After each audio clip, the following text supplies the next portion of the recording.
Tourism led investment versus regular real estate. అందరికి నమస్కారం. దుబాయ్లో హైయెస్ట్ రిటర్న్స్ ఎందుకు వస్తున్నాయో తెలుసా? బిల్డింగ్స్ వల్ల కాదు, టూరిజం వల్ల. దుబాయ్లో లాస్ట్ హిస్టరీలో చూసుకుంటే 3 మెయిన్ అట్రాక్షన్స్ ఉండేటివి. వాటిలో Burj Khalifa, Burj Al Arab, Atlantis the Royal. వీటికి కనీసం $1.5 to $1.9 బిలియన్ ఖర్చు అయ్యాయి. ఈ ప్రాజెక్ట్స్ బిల్డింగ్స్ మాత్రమే కాదు, టూరిజం ని క్రియేట్ చేశాయి, గ్లోబల్ అటెన్షన్ తీసుకొచ్చాయి, డిమాండ్ ని బిల్డ్ చేశాయి. రిజల్ట్ ఏంటి? చుట్టూ ఉన్న real estate prices double triple అయ్యాయి. నౌ సేమ్ ప్యాటర్న్ మళ్ళీ రిపీట్ అవుతుంది. ఇప్పుడు మనము Wynn resort Al Marjan island గురించి మాట్లాడుకుందాము. విండ్ అనేది ఒక కెసినో ప్రాజెక్ట్. ఇది జీసీసీలోనే ఫస్ట్ గేమింగ్ రిసార్ట్. దీనికి సుమారు $5 బిలియన్+ ఇన్వెస్ట్మెంట్ జరిగాయి.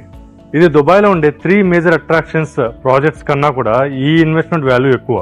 నా అప్రోచ్ ఏంటంటే, if I want to invest, నేను రెసిడెన్షియల్ ఏరియాస్ లో ఇన్వెస్ట్ చేయను, టూరిజం ప్లేస్ దగ్గర ఇన్వెస్ట్ చేస్తాను. ఎందుకంటే క్రౌడ్ ఆల్వేస్ ఉంటుంది, రెంటల్స్ కంటిన్యూస్ గా వస్తాయి, ఎస్పెషల్లీ షార్ట్ టర్మ్. ఇది సీజనల్ కాదు, కన్సిస్టెంట్ ఇన్కమ్ ఉంటుంది.